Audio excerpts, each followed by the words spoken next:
Educando para la vida. Material educativo para la vida presente y futura. Presenta una serie de enseñanzas para sus inquietudes espirituales.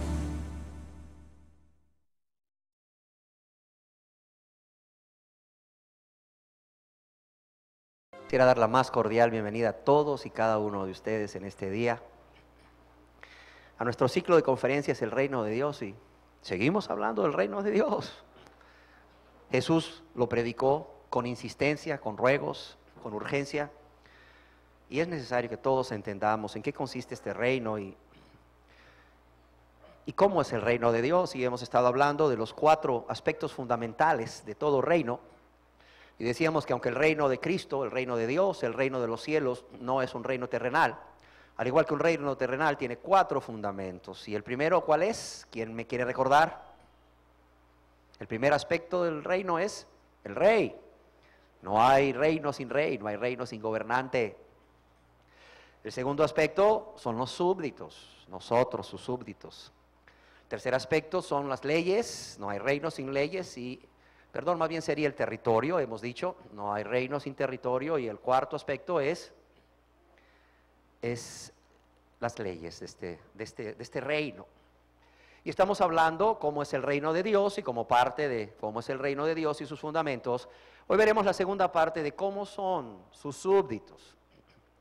Traigo aquí escrito todo lo que ustedes tuvieron a bien colaborar en la reunión anterior, diciéndome cómo consideran ustedes, o cómo dice la palabra de Dios, que son sus súbditos, los súbditos de este reino de Dios.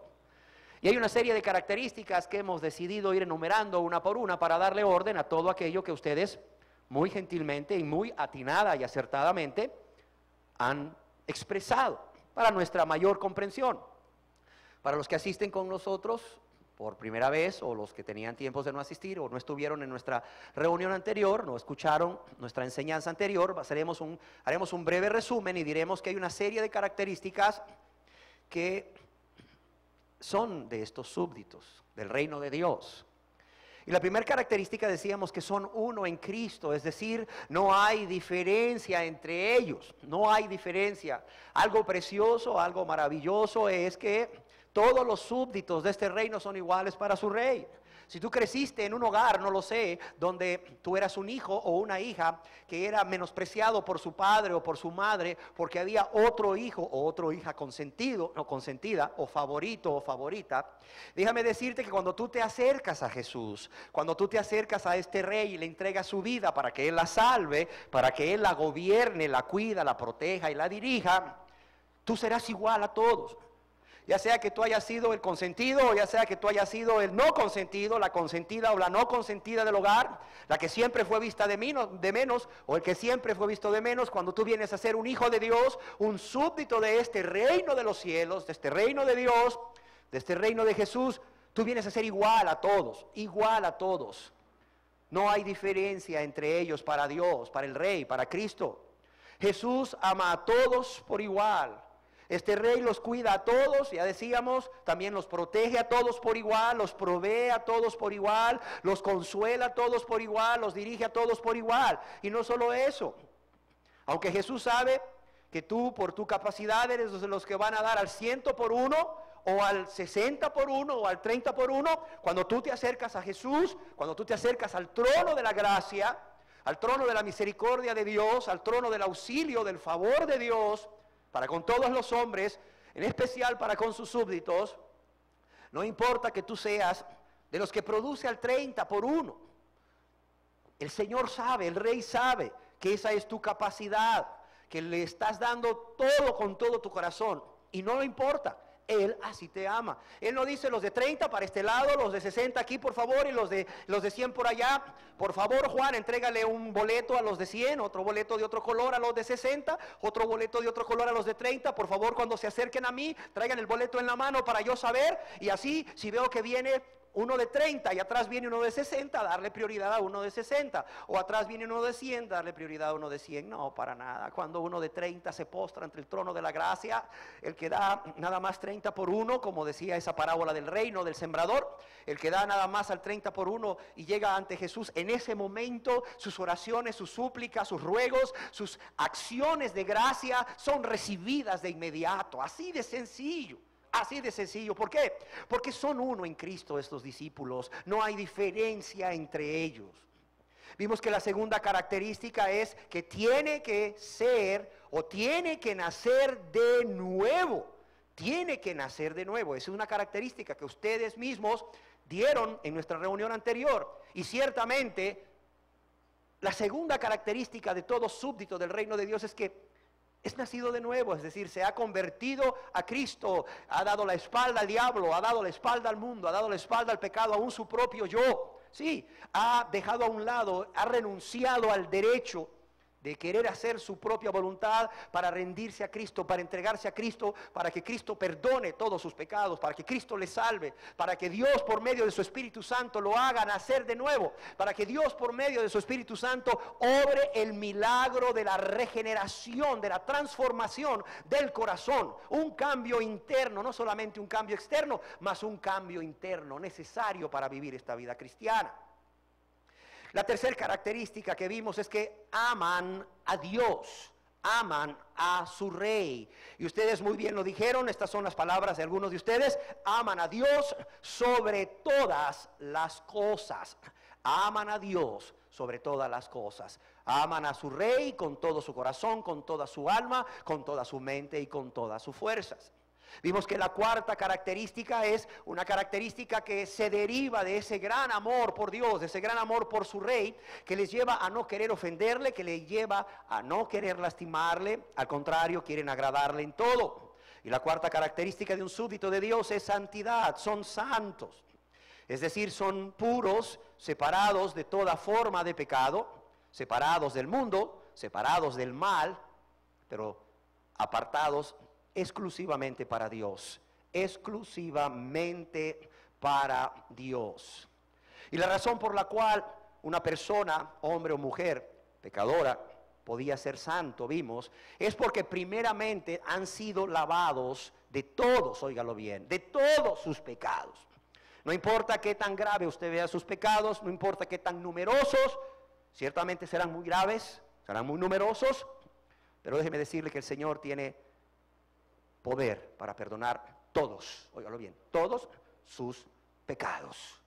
Pueden ser santos porque primeramente han sido perdonados, han sido salvados, han sido lavados de todos sus pecados con la preciosa sangre de Cristo, y porque también han sido santificados en ese momento en que Jesús muere por ellos, da su vida en la cruz, y por medio de sus resurrecciones, que también son justificados.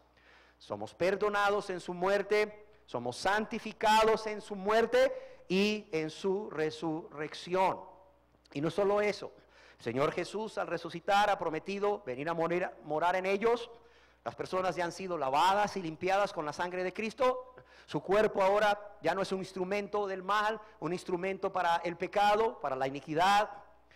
Es un templo, es el templo donde viene a morar Dios. Dios mismo, Jesús mismo, en la persona bendita del Espíritu Santo.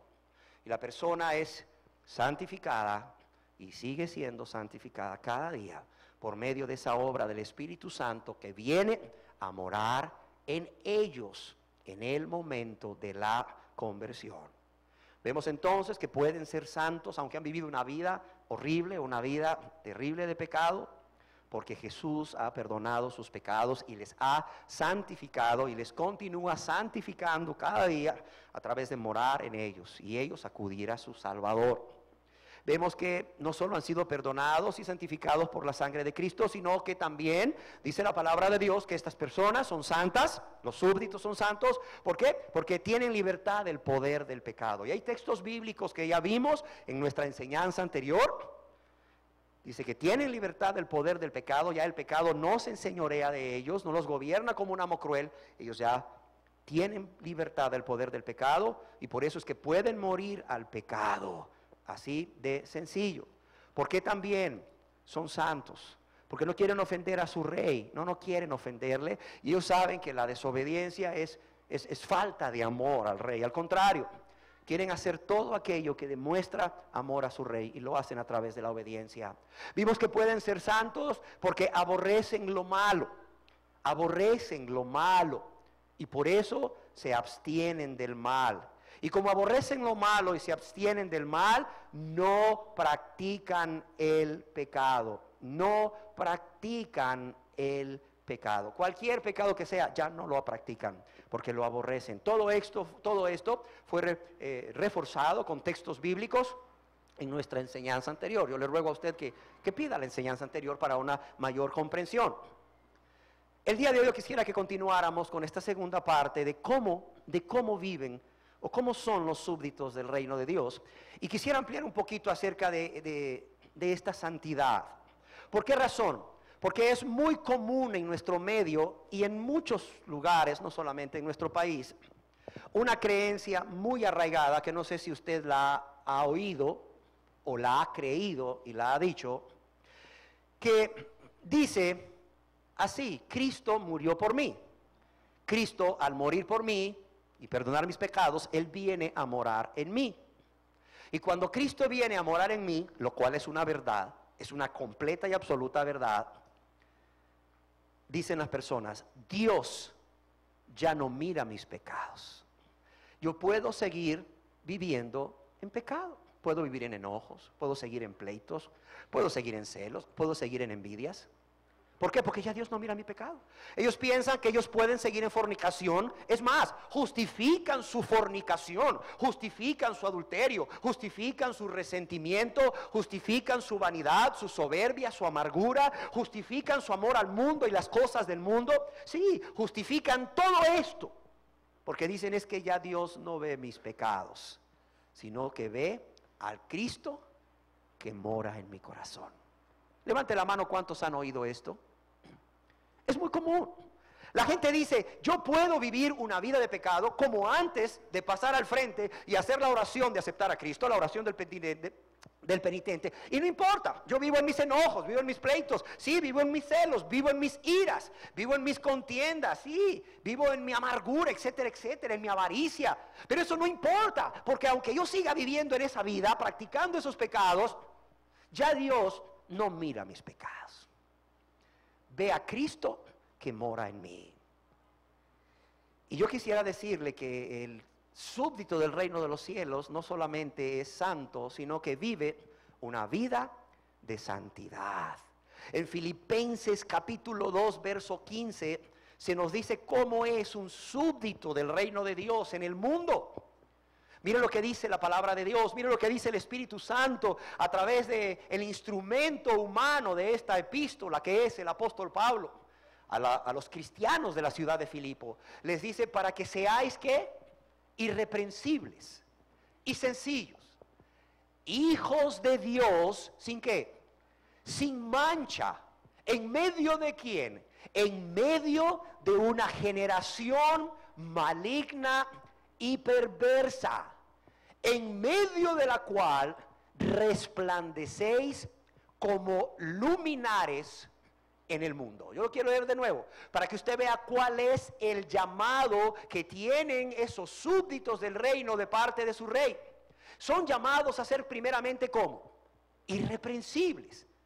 Es decir, que ninguna acusación se pueda sostener delante de ellos. Sí, les van a calumniar, sí van a hablar de ellos diciendo mentiras, pero ninguna acusación, nada, va a poder ser sostenida, porque no va a haber fundamento, porque son irreprensibles por la gracia de Dios y por el poder del Espíritu Santo. No andan viviendo una vida de pecado, excusándose: ay, hermano, es que la carne es débil, usted sabe, hermano, estamos en el mundo. No. Irreprensibles y sencillos, simples. ¿Hijos de qué? Hijos de Dios. Ellos tienen que testificar ante el mundo que son hijos de Dios, que ya no forman parte de este mundo. Ellos tienen que honrar el nombre de su Dios. el nombre de su Padre. ¿Cómo? Viviendo una vida digna de un hijo de Dios, sin mancha, una vida sin tacha, una vida donde no haya reproche ni pecado. ¿En medio de qué? En medio de una generación maligna y perversa. Oye, hermano, es que esto se va a lograr cuando estemos en el cielo. ¿Qué le pasa? ¿A qué son llamados los filipenses? ¿Y a qué somos llamados los hondureños? Y de cualquier país. A vivir irreprensiblemente y sencillos. Hijos de Dios, sin mancha. En medio, dice, de una generación de ángeles y arcángeles en el cielo. No, en medio de una generación maligna. ¿Y qué? Y perversa. Y mira que han sido llamados, en medio de la cual resplandecéis, dice, ¿como qué? Como luminares en el mundo. La palabra de Dios nos dice claramente cómo debe de vivir un cristiano. Así de sencillo. De modo que yo creo que no nos queda duda. Como luminares, dice. Reflejando la gloria de Dios. Imagínese.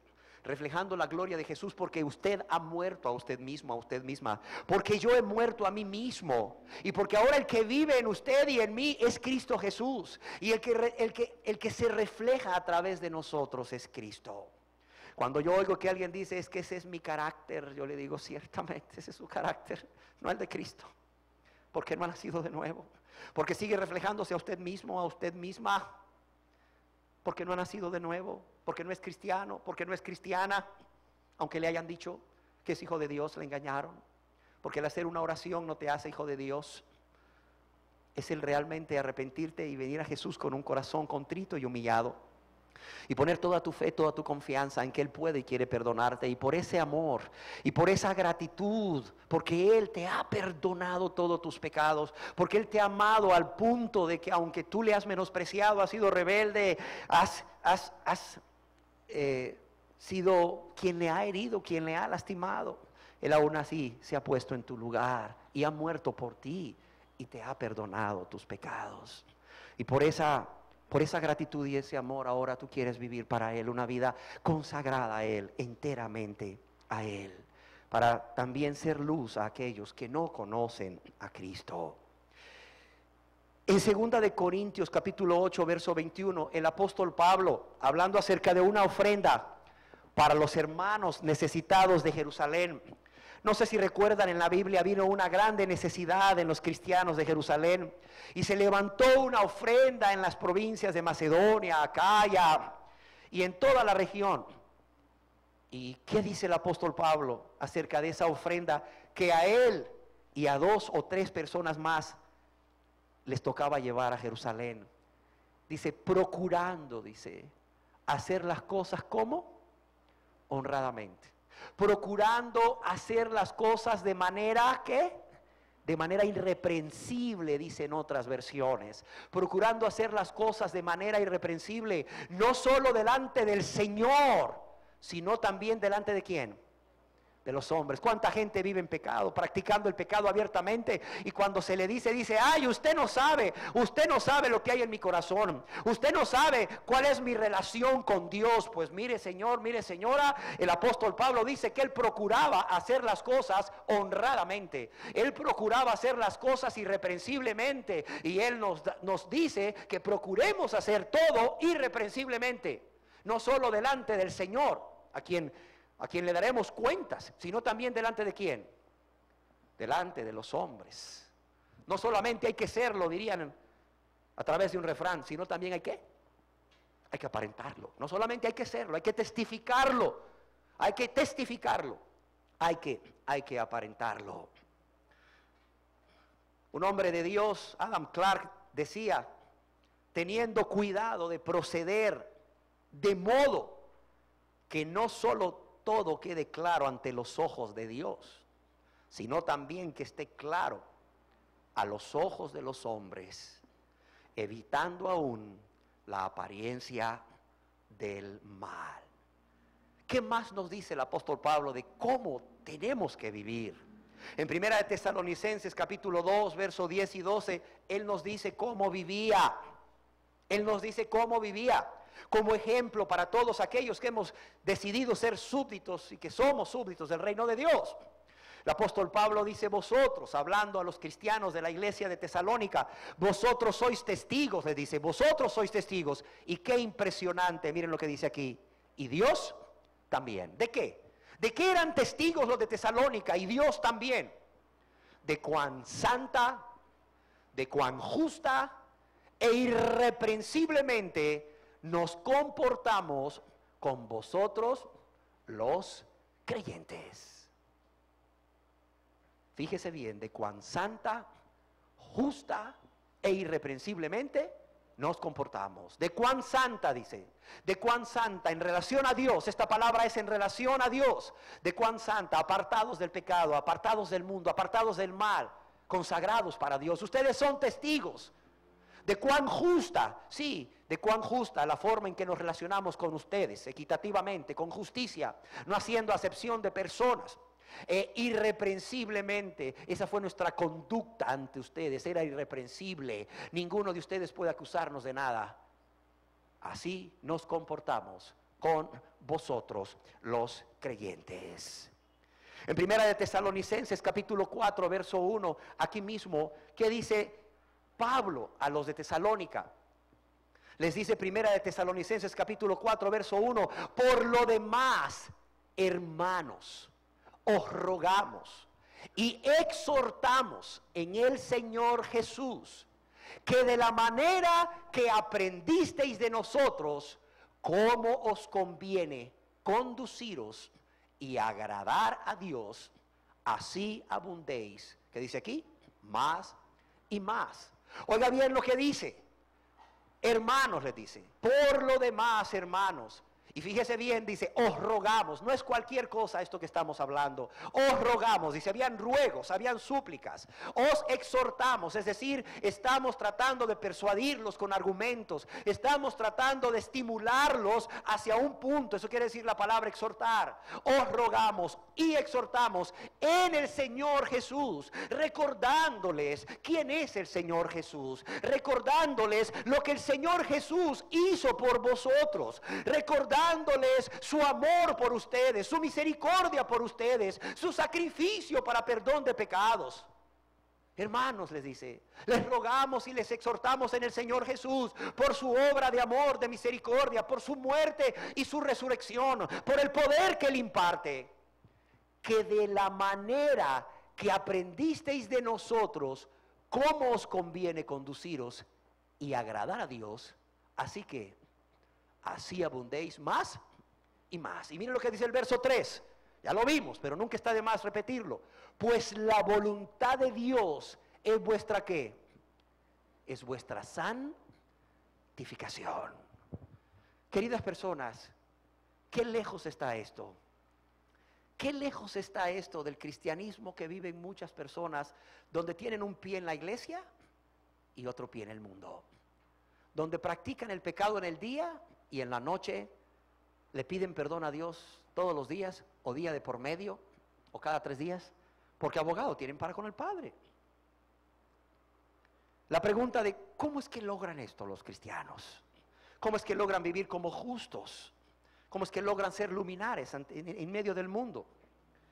El apóstol Pedro dice en Primera de Pedro capítulo 2 verso 11 y 12 lo siguiente: amados, yo os ruego, como a extranjeros y peregrinos, que os abstengáis de los deseos carnales que batallan contra el alma. ¿Cómo lo hacen? Primeramente, absteniéndose de los deseos carnales, óigalo bien, que batallan contra el alma. La persona cristiana, la persona nacida de nuevo, la persona que es salva, el discípulo del reino de Dios, sigue oscarriendo deseos carnales, porque esos deseos no desaparecen hasta que nos muramos. Pero el Señor nos dice que nos abstengamos de esos deseos. ¿Cómo? Ya lo veremos más adelante. Nos lo dice en Gálatas capítulo 5, andando en el Espíritu, y lo vamos a ampliar. Pero nos dice que nos abstengamos de los deseos carnales que batallan contra el alma. De modo que mantengamos vuestra manera de vivir buena.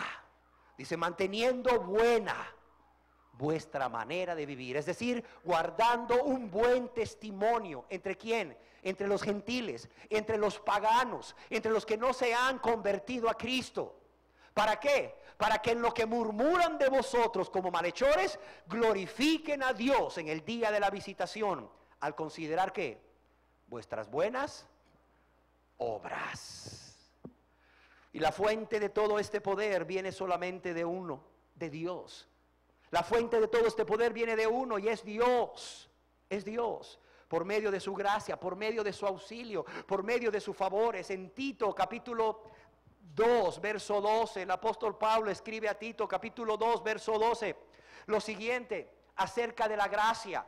Dice que la gracia de Dios, veamos el verso 11 para ponernos en el contexto, dice que la gracia de Dios se ha manifestado para salvación ¿a quién? A todo ser humano. Cuando dice hombres es género humano, a todo hombre y a toda mujer, porque ya vimos que Dios no hace acepción de personas.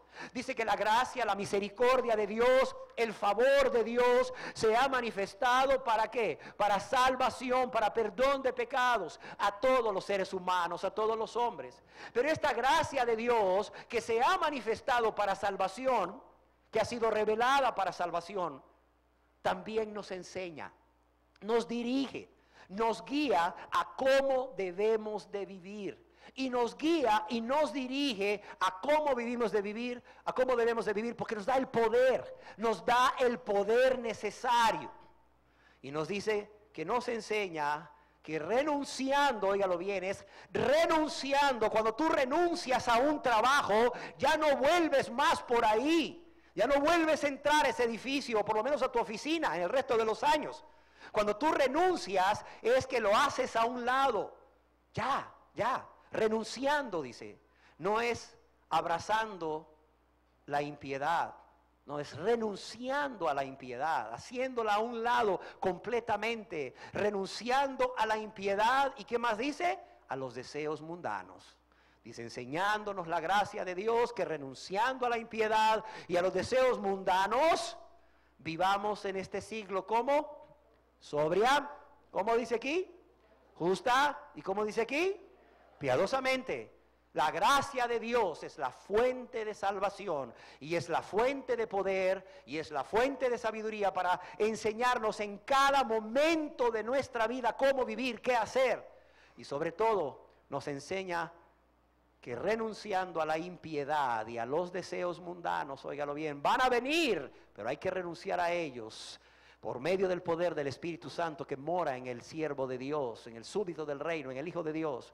Y así puede vivir en este siglo, óigalo bien, no solamente en el cielo, en este siglo, en este mundo, en esta generación, sobria, justa y piadosamente. Así viven los cristianos, así viven. Y también ¿de dónde viene este poder? En que viven conforme al Espíritu. Romanos capítulo 8, verso 8 y 9.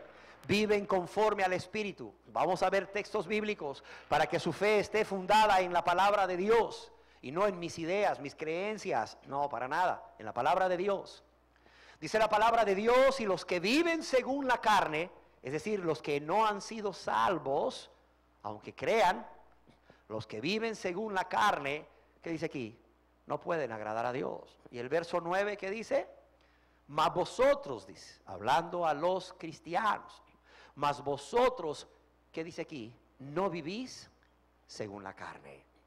No vivís según la carne, entiéndalo, sino según ¿qué? Según el Espíritu. Si es que el Espíritu de Dios mora en vosotros. Y si alguno no tiene el Espíritu de Cristo, no es de él. Oiga bien lo que dice esto. Dice que si alguno no tiene el Espíritu de Cristo, no es de Cristo. Aunque diga que es cristiano, aunque diga que nació en tal iglesia, aunque diga cuando yo vine a los pies de Jesús en la iglesia tal hace 10 años, hace 5, hace 40. Si no tiene el Espíritu de Cristo, no es de Cristo. ¿Y cómo sabemos si el Espíritu de Dios mora en esa persona? ¿Cómo sabemos si el Espíritu de Dios mora en esa persona? Ah, porque yo lo digo, eso no te va a servir el día del juicio. ¿Cómo sabemos si el Espíritu de Dios mora en ti? Si no vives según la carne. Si no vives gobernado por los deseos de la carne que batallan contra el alma, sino que vives según el Espíritu. Vives según el Espíritu, es decir, gobernado y dirigido por el Espíritu.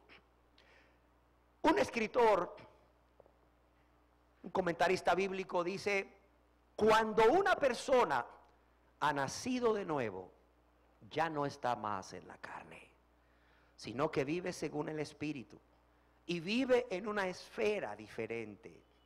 Así como un pez vive en el agua y el hombre vive del aire, así un creyente vive en el Espíritu. Y no solo vive en el Espíritu, sino que es el Espíritu vive en él. No solo vive, óigalo bien, en el Espíritu vive en él. De hecho, si el Espíritu de Cristo no mora en él, no pertenece a Cristo. En Gálatas capítulo 5, verso 16, vemos nuevamente esta idea. Primero es en Romanos, ahora vamos a ver en Gálatas. ¿Qué dice Dios a través del apóstol Pablo a los cristianos de Galacia? Miren lo que les dice para vivir una vida victoriosa. Digo pues, andad en el Espíritu y no satisfagáis los deseos de la carne. Digo pues, andad en el Espíritu. Y andar en el Espíritu, ya vimos, es una vida gobernada. La persona le ha entregado su vida al Espíritu para que la gobierne, sí, para que la controle, para que la dirija. Dice: andad en el Espíritu, en esa comunión íntima con el Espíritu a cada momento, en esa dependencia continua del Espíritu. Andad en el Espíritu quiere decir todo esto. ¿Y cuál es el resultado? ¿Cuál es el fruto? Que la persona no va a satisfacer ¿qué?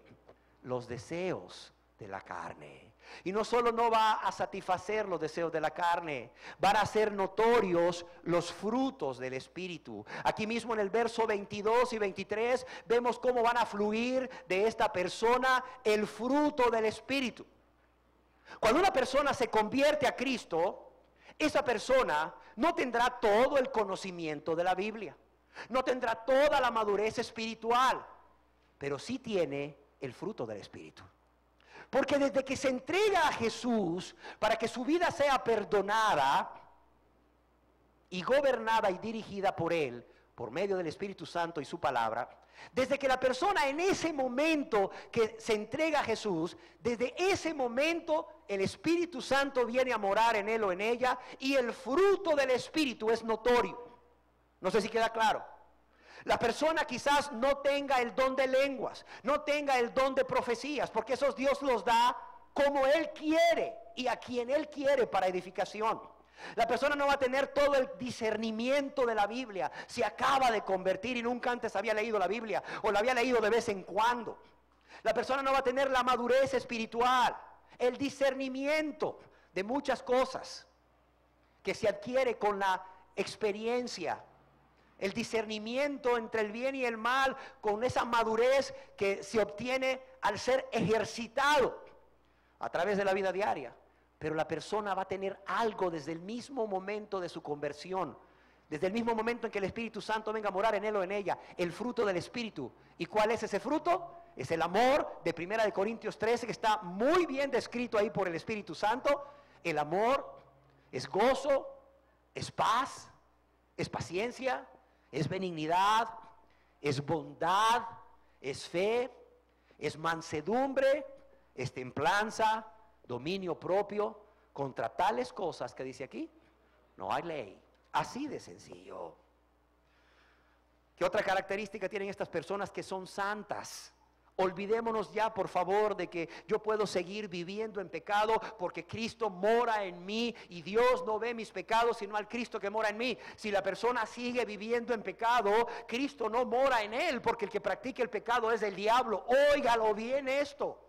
Y Dios no ve a Cristo en ti porque no existe en ti, no está en ti. Ve tu pecado y te va a condenar por tu pecado. Porque el verdadero cristiano, el súbdito del reino de los cielos, vive una vida santa, óigalo bien, vive una vida justa. ¿Por qué? Porque por la gracia de Dios puede hacerlo. ¿Por qué? Porque vive conforme al Espíritu, porque anda conforme al Espíritu. Y por tanto dice la palabra de Dios que andan en luz. Efesios capítulo 5 verso 8. Efesios capítulo 5 verso 8 dice, porque en otro tiempo erais tinieblas. Fíjese bien, le está escribiendo a los cristianos de Éfeso. Y mire la maravilla del milagro de la salvación. ¿Qué eran estas personas en otro tiempo? ¿Eran qué? Eran tinieblas. Óigalo bien, no solo vivían en tinieblas, no solo andaban en tinieblas, ellos mismos eran las tinieblas. Eran tinieblas vivientes. Su manera de pensar reflejaba tinieblas. Estaban en tinieblas en su manera de pensar. No podían pensar correctamente. A lo malo le llamaban bueno y a lo bueno le llamaban malo. Mira, todos sus sentimientos eran puras tinieblas. Todo su actuar era tinieblas, óigalo bien. Pero mira el milagro de la salvación. Dice, en otro tiempo erais tinieblas. No solamente Dios los transforma o los transporta, como veremos más adelante, de las tinieblas a la luz, sino que les permite vivir en la luz. Esta gente no ha vuelto a las tinieblas. Mire, porque en otro tiempo, le dice, erais tinieblas. Y mire qué precioso es, en otro tiempo no han vuelto a hacerlo. No es que vivían días en luz y días en tinieblas, no. Los tiempos de ser tinieblas pasaron, ¿sí o no? Los tiempos de vivir en tinieblas pasaron, mas ahora sois luz en el Señor. Ahora sois luz en el Señor. ¿Y qué les dice aquí? Andad como hijos de luz. Andad como hijos de luz. Las personas andan en luz, es decir, andan con Cristo. Y por su unión con el Señor Jesús, que es la luz, Él dijo, yo soy la luz de ¿qué? Yo soy la luz del mundo. Como el súbdito del reino está unido a Cristo, viene a vivir en Él. Entonces, porque el Señor Jesús es luz y el súbdito le refleja a Él, ahora son luz. En otras palabras, son como un faro, óigalo bien, como un faro pero no apagado. Son como un faro encendido. Un faro apagado es nada. Para un marinero en la tempestad, en la tormenta, con un cielo cerrado, sin estrellas, sin saber dónde es norte, dónde es sur, sin brújula, un faro apagado es nada. Pero un faro encendido es la vida misma. Cuando dice que el cristiano es luz y andan en luz, ahora brillan, porque Cristo brilla a través de ellos y son como un faro en medio de un mundo en tinieblas, óigalo bien, un mundo que está en tinieblas por causa del pecado y por causa del mal. La palabra de Dios en Romanos capítulo 13, verso 13 y 14 nos dice algo semejante. Dice, andemos como de día. Mire cómo debe de vivir un súbdito del reino. Ay, hermano, es que usted sabe que la carne es débil, hermano. Puras excusas para no convertirse a Cristo, para no agradarle a Él. Dice, andemos como de día. Mire cómo deben de vivir, cómo debemos de vivir. Andemos como de día, honestamente, irreprensiblemente, no en glotonerías y borracheras, no en lujurias y lascivias, no en contiendas y envidia, sino vestidos del Señor Jesucristo, sino vestidos, mire lo que dice, vestidos del Señor Jesucristo y no proveáis, ¿para qué? Para los deseos de la carne. Vestíos del Señor Jesucristo y no proveáis para los deseos de la carne.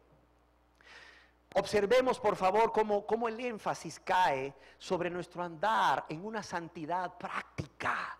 En una santidad práctica cada día, adoptando el estilo de vida de ¿quién? El estilo de vida de Jesús. Si no, recordemos al apóstol Pablo que decía a los corintios, a cristianos de Corinto, ser imitadores de mí. ¿Como yo de quién? Como yo de Cristo, así de sencillo.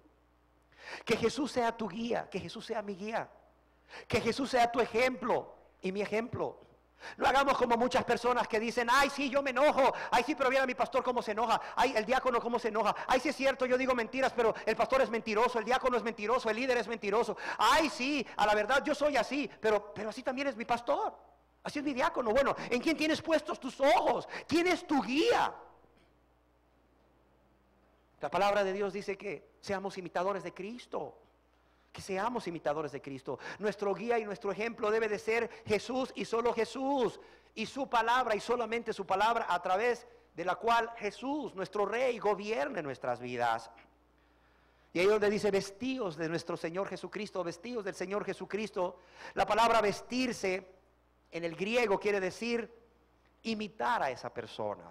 Cuando dice vestirse de una persona significa imitarla, óigalo bien. Cuando dice vestidos del Señor Jesucristo, eso quiere decir imita al Señor Jesucristo.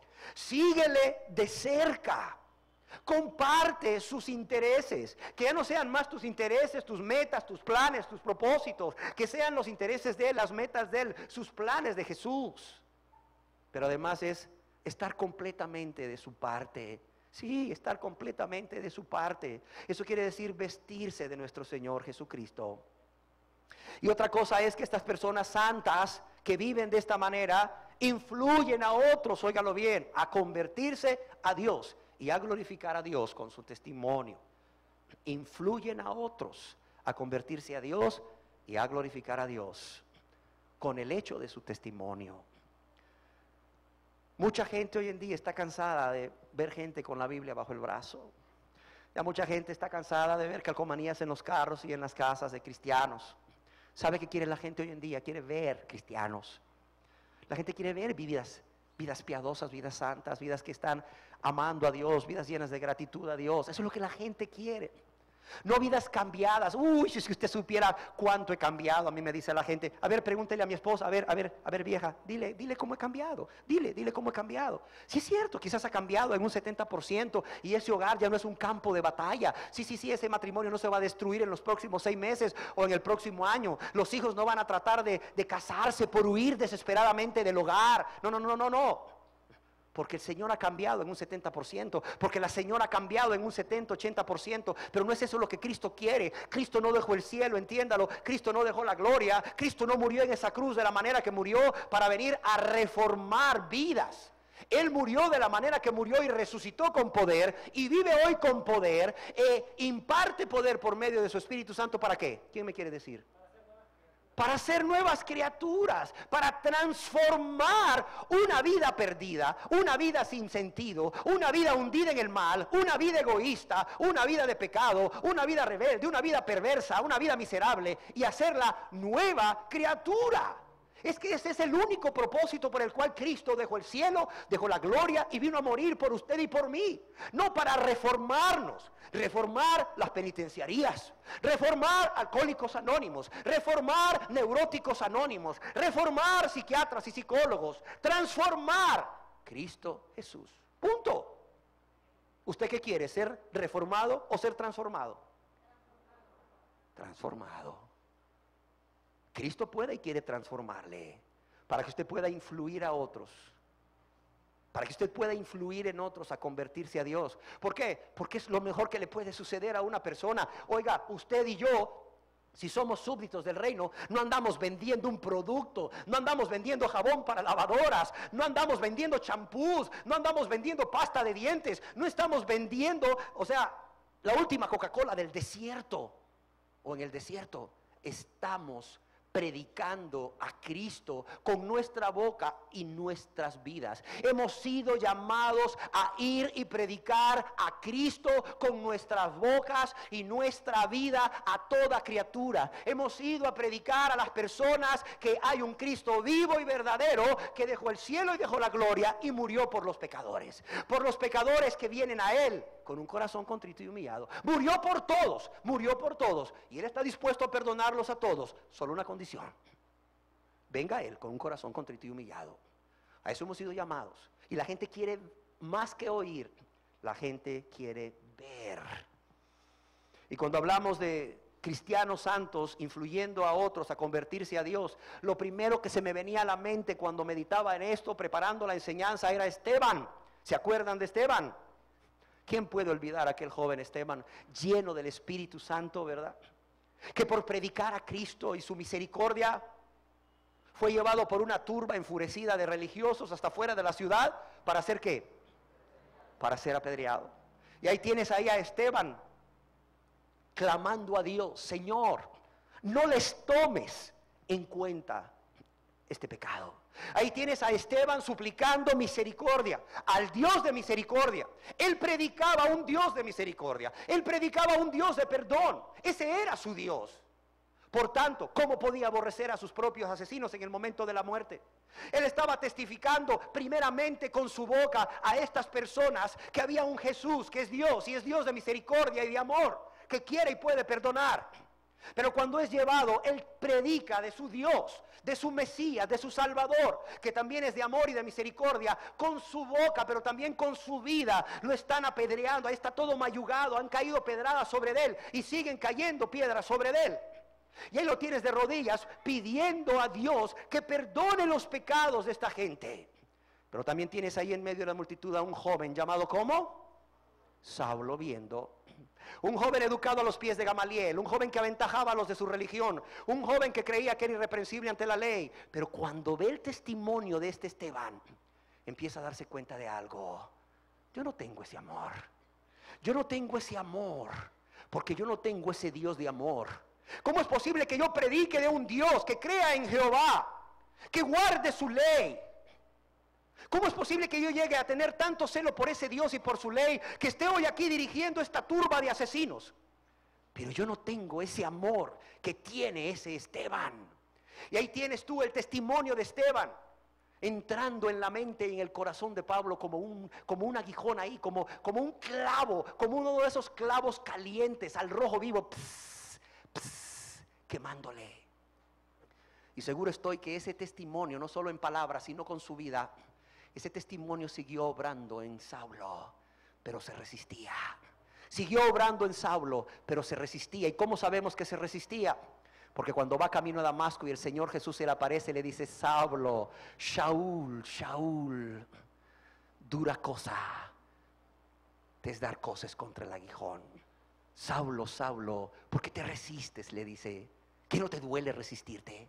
¿Por qué no reconoces en realidad que eres esa persona pecadora? ¿Por qué no reconoces en realidad que no tienes el amor de Esteban? Porque no tienes al Dios de amor. ¿Por qué no reconoces, Saulo, que tú estás en pecado? ¿Por qué no reconoces, Saulo, que necesitas convertirte a mí? Que necesitas creer en mí, en Jesús, el que murió y resucitó. Por eso te estoy hablando, porque resucité. ¿Para qué? Para perdón de todos tus pecados. Saulo, ¿por qué resistes a tu conciencia? ¿Por qué resistes a tu conciencia, Saulo? Y no te quieres entregar, reconociendo que eres un pecador necesitado de perdón, de misericordia. Saulo, Saulo, dura cosa te es dar cosas ante el aguijón. Como los bueyes que pateaban aquella vara con una punta de metal que se conoce también como aguijada, cuando los picaban para que siguieran caminando y el buey se resistía y lo volvían a picar con la vara ahí para que caminara, y el buey pateaba y seguían picándolo, y cuando pateaba más se lastimaba. Le dice: así estás tú, Pablo.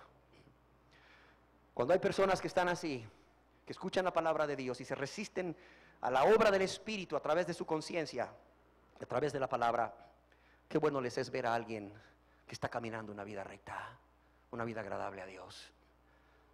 Qué bueno les es que, como Saulo le fue de bueno, que un Esteban por ahí aparezca viviendo una vida santa. Un comentarista bíblico decía: el atractivo de unas vidas en las que vive Cristo habla más alto que la persuasión de 1000 palabras. Y lo quiero repetir: el atractivo de unas vidas en las que vive Cristo habla más alto que la persuasión de 1000 palabras. Recientemente hablaba con una joven cuyo amigo filósofo le dijo una gran verdad espiritual. Le dijo: no llegues a las personas cuando les hablas de tu Dios con un gran discurso.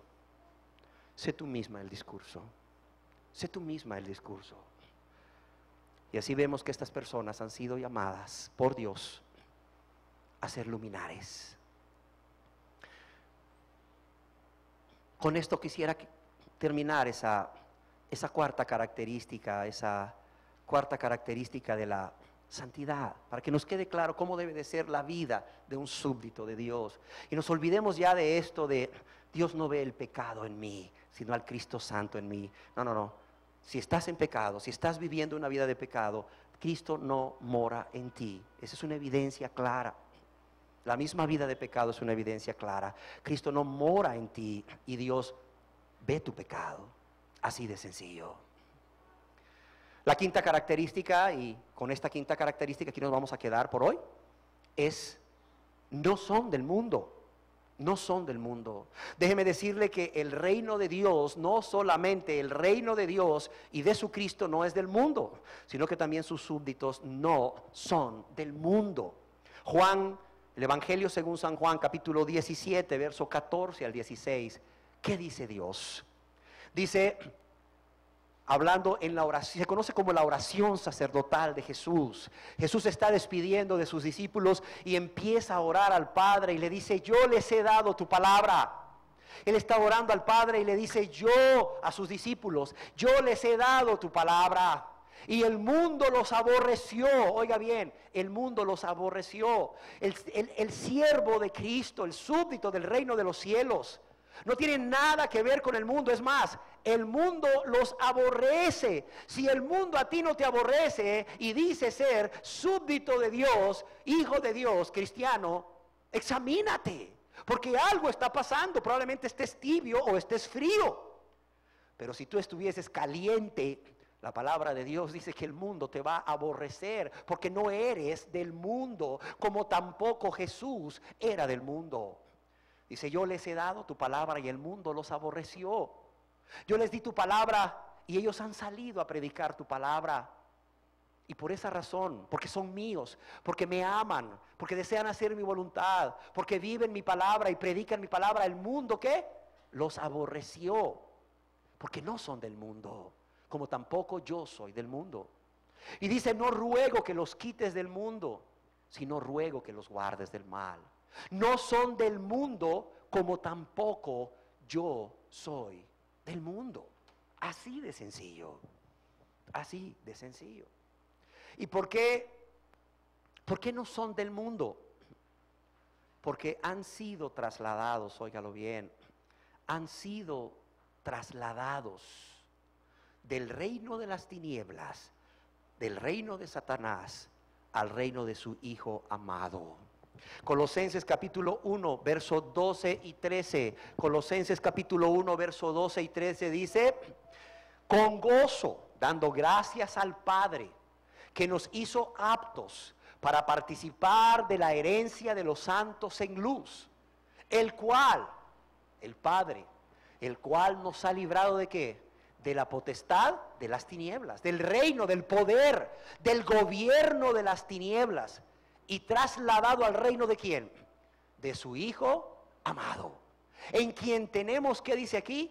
Redención, ¿por qué? Por su sangre, el perdón de pecados. ¿Por qué los cristianos ya no son del mundo? Porque han sido trasladados por la pura misericordia de Dios de la potestad de las tinieblas, de las cuales han sido librados, al reino de su amado Hijo, en quien tienen redención por su sangre, el perdón ¿de qué?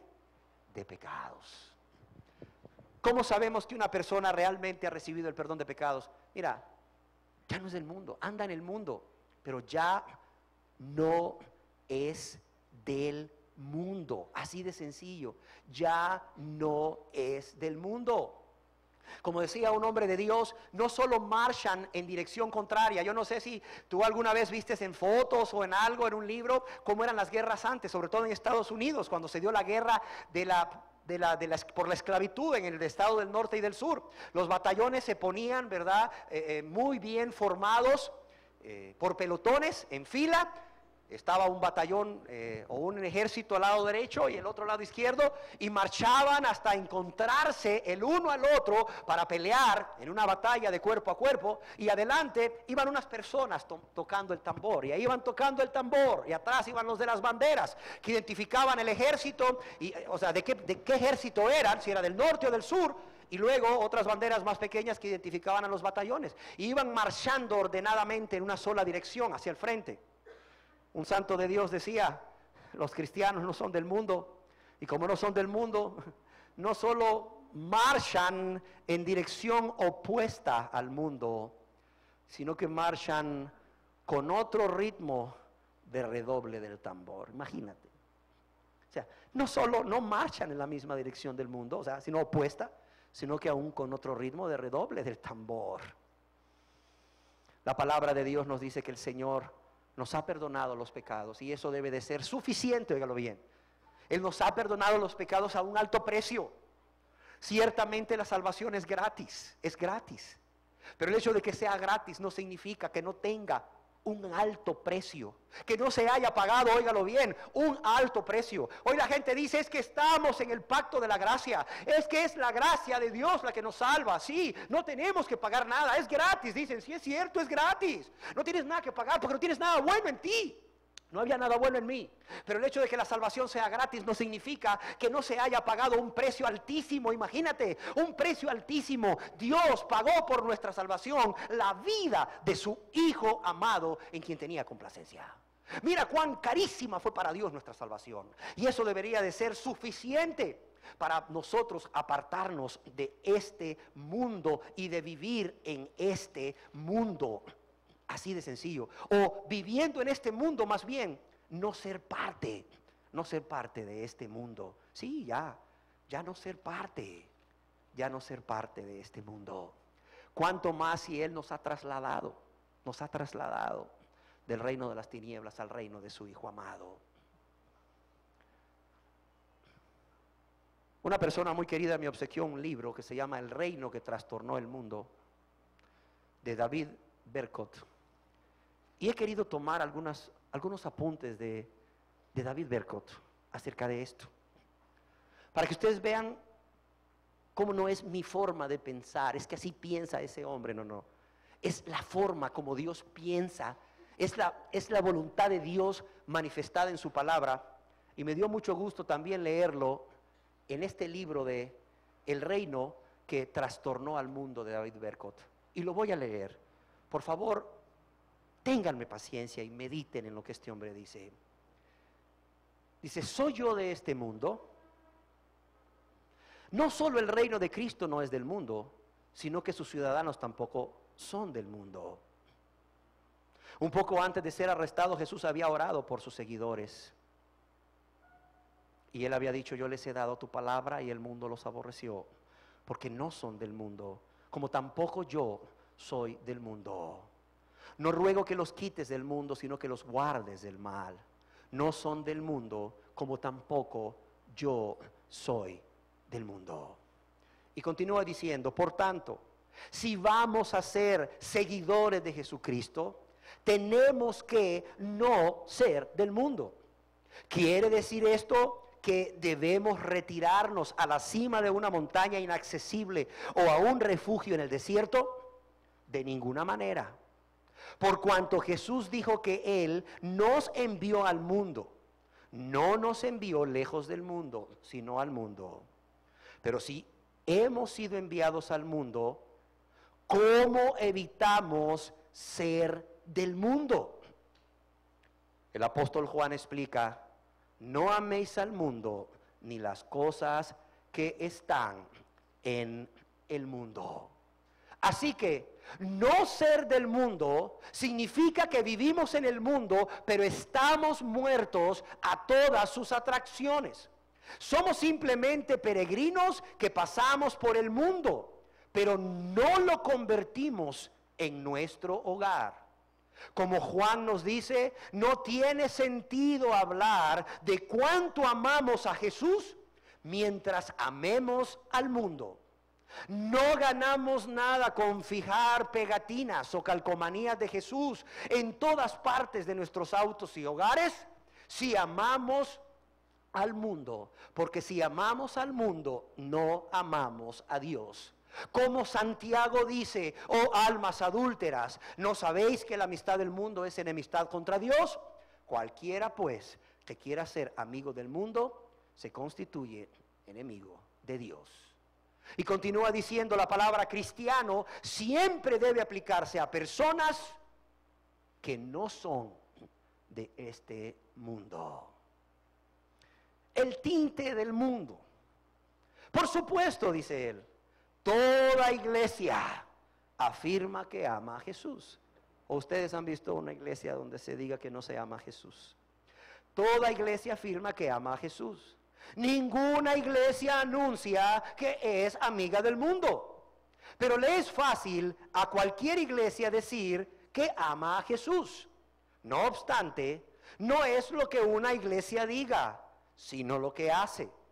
En el día del juicio, cuando Jesús nos dará su aprobación con las palabras, bien, buen siervo y fiel, estará refiriéndose a lo bueno que hayamos hecho, no a lo bueno que hayamos dicho, pero sin haberlo practicado.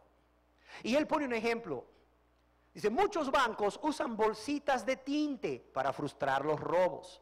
Si ocurre un robo, los empleados del banco a escondidas ponen bolsitas de tinte muy finas entre los fajos de dinero que se le entregan al ladrón. Aproximadamente 10 minutos después, cuando el ladrón huye del banco, las bolsitas de tinte explotan, rociando una tinta roja sobre todo el dinero robado y por lo general también sobre el ladrón. En 1999, en Wilmington, Delaware, un ladrón no muy astuto asaltó un banco y logró huir con una buena suma de dinero. Sin embargo, momentos después de que el ladrón abandonó el banco, las bolsitas de tinte explotaron, rociando el tinte sobre todo el dinero y sobre la mano derecha del ladrón. El ladrón solo había caminado unas pocas cuadras cuando vio a un policía que le pisaba los talones. Para despistar al policía, se recostó en un edificio de apartamentos, se colgó el saco de dinero en su espalda y se metió las manos en los bolsillos. Se quedó ahí parado mostrando una actitud indiferente cuando el oficial de la policía se acercó en busca del ladrón. El ladrón inmediatamente notó que el policía era uno de sus conocidos, así que sacó su mano derecha del bolsillo y saludó al oficial. Ay, esa era la mano con el tinte y ese fue el fin de su breve carrera. Así como esa bolsita de tinte, el mundo deja una marca de identidad en sus amigos. Cuando los amigos del mundo levantan sus manos para adorar a Jesús, lo que Jesús ve son las marcas de tinte rojo dejadas por el mundo. Sin importar cuán alto la iglesia proteste afirmando lo contrario, esas marcas permanecen ahí para identificarla como amadora del mundo.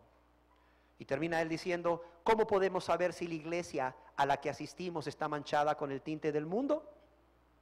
Cuando una iglesia está manchada con el tinte del mundo, cualquier costumbre social, óigalo bien, y aplíquela a este lugar, por favor aplíquelo a este lugar también. Cualquier costumbre social, Día de la Madre, ¿no le suena muy común eso? Día de la Amistad, cuchumbito, ay, feliz Juan porque le tocó el pastor o la pastora, ¿verdad? ¿Cómo celebran el día de Navidad con un mes de antes que los comercios empiezan a poner los adornos del día de Navidad? Uy, usted, y la cena de Navidad, ¿para qué le cuento? Ay, ¿a quién le tocó el pastor? ¿A quién le va a regalar el pastor? Ay, qué honor, qué privilegio, ¿verdad? El día del pastor también, ¿cómo lo celebran con bombo y platillo? El día del aniversario de la iglesia, una semana de fiesta, de gozo. Oiga, ¿no suena eso como el mundo? El día de la madre, el padre, el día de qué más, el día de... Oiga, solo falta que celebren el día de Halloween ya, de plano. Es lo único que les hace falta, un día lo van a celebrar, ¿no sería raro? Todo lo que es costumbre social, dice cualquier costumbre social y actitudes y movimientos que pasen por el mundo, también pasarán por la iglesia. En cambio, Jesús es el mismo ayer y hoy y por los siglos. Sus actitudes, sus valores y sus mandamientos no cambian. Una iglesia que no es del mundo tendrá los mismos valores y vivirá el mismo estilo de vida que la iglesia del Nuevo Testamento. Qué gran responsabilidad. Sus estándares morales no cambian cada una o 2 décadas. Y hablando acerca del mundo, el Señor me llevaba a Jeremías capítulo 6, verso 16. ¿Saben qué dice? Jeremías capítulo 6, verso 16 dice, paraos en los caminos y mirad, preguntad por las sendas antiguas, cuál sea el buen camino y andad por él, y hallaréis descanso para vuestras almas. preparando esto del mundo y del amor al mundo, y estar con un pie en el mundo y un pie en la iglesia, o la iglesia metida en el mundo, hasta en la música y en todo, en la manera de pensar de los líderes, la mercadotecnia para atraer las almas, el iglecrecimiento, sí, el iglecrecimiento con técnicas del mundo, etcétera, etcétera. Cuando yo meditaba esto, yo decía, Señor, o sea, ¿qué es lo correcto? ¿Qué es lo correcto? Está otra persona en este libro hablando esto. Pero yo decía, ¿qué es lo correcto? Y el Señor me llevaba a Jeremías 6:16. Paraos en los caminos y mirad. O sea, detente y mira. Pregunta por las sendas antiguas, cuál sea el buen camino, y andad por él, y haréis descanso a vuestras almas. Yo quisiera leer, para terminar, unos testimonios de hombres de Dios de la época posterior a los apóstoles. Ya leímos a través de versículos bíblicos lo que los apóstoles nos dicen, o lo que Dios nos dice a través de los apóstoles, Pedro, Pablo, Juan, Santiago o Jacobo. Ahora, después que estos apóstoles murieron, ¿qué pasó? Después que estos apóstoles murieron, el último en morir fue Juan en el año 98 después de Cristo, es decir, del año 100 al año 200, ¿qué pasó? Se le conoce como la época apostólica, o la era, perdón, de los padres apostólicos, discípulos de los apóstoles. ¿Qué pasó? Y yo quiero decirle que cuando la iglesia aún se encontraba en ese tiempo, los cristianos verdaderamente vivían en este mundo como extranjeros, así de sencillos. Ellos vivían según los valores del reino, y eso los hacía diferentes, notablemente diferentes del mundo a su alrededor. Su mira estaba puesta en Jesucristo y en su reino. Tatiano, por ejemplo. Tatiano vivió en Medio Oriente, escribió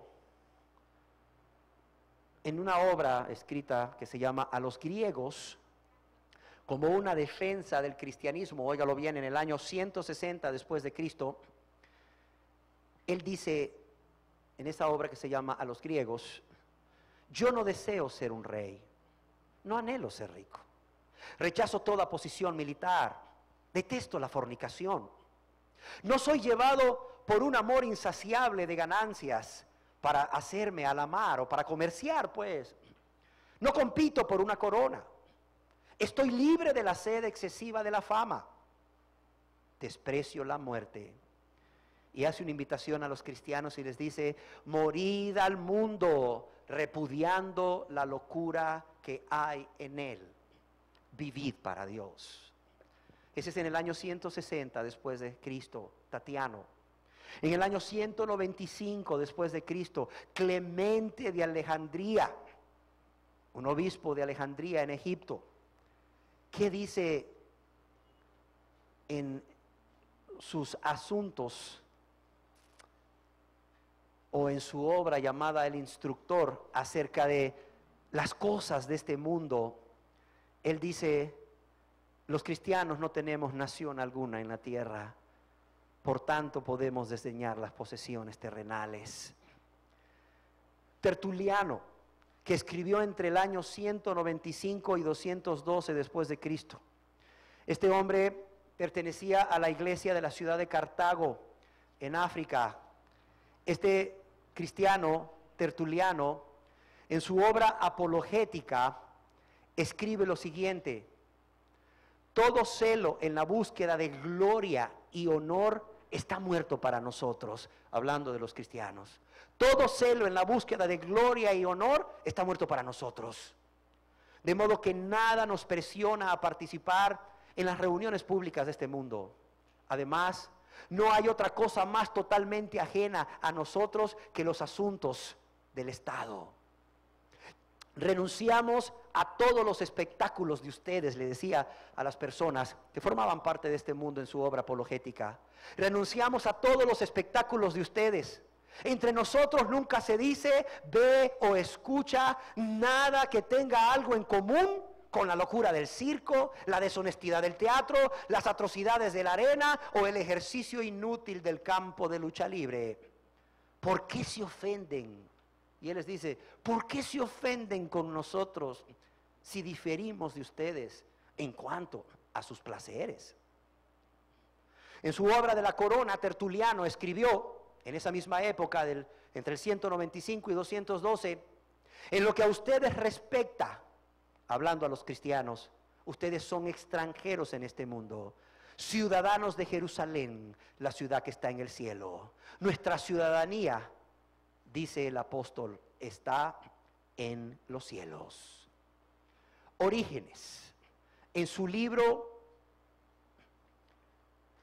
escrito a los cristianos, en respuesta a Celso, un pagano que era crítico del cristianismo, Origen, que también sirvió en Alejandría, dice: Celso también nos insta a que ocupemos un cargo en el gobierno del país si es necesario, para la observancia de las leyes y el apoyo de la religión. Sin embargo, reconocemos en cada estado la existencia de otra institución que fue fundada por la palabra de Dios, y exhortamos a aquellos que son poderosos en la palabra y de una vida irreprensible a que se dediquen a gobernar sus iglesias. No es con el propósito de evadir los deberes públicos que los cristianos rechazan los cargos públicos. Más bien es para que ellos puedan reservarse para un servicio más divino y necesario en la iglesia de Dios, lo cual es la salvación de los hombres. Qué impresionante. Y se me viene a la mente algunos personajes que quieren ser diputados, que dicen estar dispuestos a renunciar al pastorado de sus iglesias. Sería bueno que leyeran la obra de Orígenes contra Celso. Qué bien sería. Cipriano, ya para terminar, que sirvió como obispo de Cartago más o menos en el año 250 después de Cristo. Mira hasta dónde me estoy remontando. No es Luis Peralta, son santos de Dios, entiéndame. Vamos al año 250 después de Jesucristo. ¿Sabe qué decía Cipriano a los hermanos en Cristo? De una vez por todas, de una vez y por todas debemos recordar que hemos renunciado al mundo y que mientras tanto vivimos aquí como extranjeros y advenedizos. Y termino con esto: de una vez por todas sería bueno que también nosotros, los que hemos decidido entregar nuestras vidas a Jesús, y también tú que no lo has hecho, tienes que saberlo, que de una vez por todas debemos recordar que hemos renunciado al mundo y que mientras vivimos aquí lo hacemos como extranjeros y advenedizos. Así son los súbditos del reino. ¿Cómo ven? Y hay más características que ustedes mismos estuvieron aportando, que estaremos terminándolas en nuestra próxima enseñanza, para lo cual invitamos a todos y cada uno de ustedes a que continúen, para que vean cómo son los súbditos del reino, los súbditos de Cristo. ¿Y de dónde viene el poder? El poder lo da Dios. Si tú no eres súbdito aún y dices, es que esta vida está difícil, si lo haces en tus fuerzas o lo quieres hacer en tus fuerzas, no vas a lograr nada. Pero si entiendes que es muriendo a ti mismo para que Cristo viva en ti, que es no con el poder de nuestras fuerzas, sino fortaleciéndonos con el poder de su fuerza por medio de su Espíritu, que se vive esta vida, entonces será fácil. Y no solo será fácil, no será gravosa, no será pesada, no será una carga, será algo deleitoso, será algo que te sea muy gratificante a tu vida, algo muy delicioso, por así decirlo, algo que te dará mucho gusto a ti, pero también mucho gusto a Dios y mucho gusto a los que te rodean.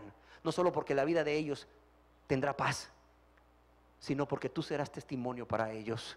Tú serás como un luminar en medio de este mundo, y ellos entenderán que hay Dios con poder, que hay Dios de misericordia, y que hay un Dios que, como te transformó a ti, los puede y los quiere transformar a ellos si le buscan de todo corazón. Amén. Demos gracias a Dios. Gracias, Señor, por hablarnos hoy, por enseñarnos cómo son tus súbditos, Señor, para que nadie se engañe, Señor, para que nadie se engañe. Gracias, Señor, porque tú nos estás atrayendo a ti con lazos de amor. Gracias, Señor, porque no hay mejor vida que en Cristo, y no hay mejor lugar que estando en tu reino. Síguenos, Señor, urgiendo, síguenos atrayendo a buscar tu reino, el reino de Dios y su justicia como una prioridad. Así sea, en el nombre precioso de Jesús. Amén. No está la gloria en la sabiduría, no está la gloria en el poder, no está la gloria en las riquezas, mas mi gloria es conocerte a ti. No está la gloria. No está la gloria en la sabiduría, no está la gloria en el poder, no está la gloria en las riquezas, mas mi gloria es conocerte a ti, pues tú eres grande, oh Dios, Señor de las naciones, tú eres grande, oh Dios, el dueño de la tierra, tú eres grande, oh Dios, creador, redentor, mi gloria es conocerte a ti, pues tú eres grande, oh Dios, Señor de las naciones, tú eres grande, oh Dios, el dueño de la tierra, tú eres grande, oh Dios, creador, redentor, mi gloria es conocerte a ti.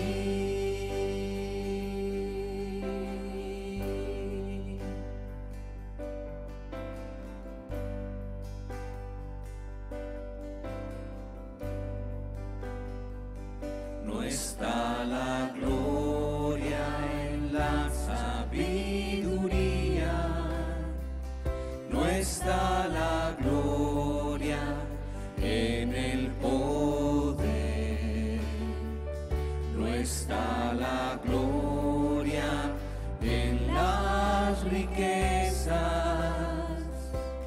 mas mi gloria es conocerte a ti, pues tú eres grande, oh Dios, Señor de las naciones, tú eres grande, oh Dios, el dueño de la tierra, tú eres grande, oh Dios, creador, redentor, mi gloria es conocerte a ti, pues tú eres grande, oh Dios, Señor de las naciones, tú eres grande, oh Dios, el dueño de la tierra, tú eres grande, oh Dios, creador, redentor, mi gloria es conocerte a ti, creador, redentor, mi gloria es conocerte a ti, creador, redentor, mi gloria es conocerte a ti, mi gloria es conocerte a ti, mi gloria es conocerte a ti,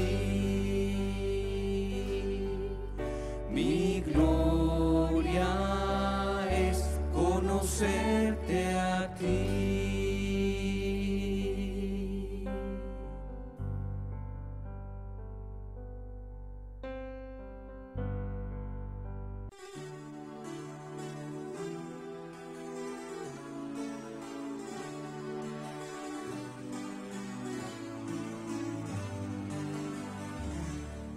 Esta fue una producción para la restauración del cristianismo. Si usted necesita otras enseñanzas sobre el cristianismo bíblico e histórico, puede llamarnos al teléfono 727-2270 en la ciudad de Bogotá. Gracias por su atención y que Dios le bendiga. Le recordamos que nuestro material está protegido por la ley y su mala utilización es delito.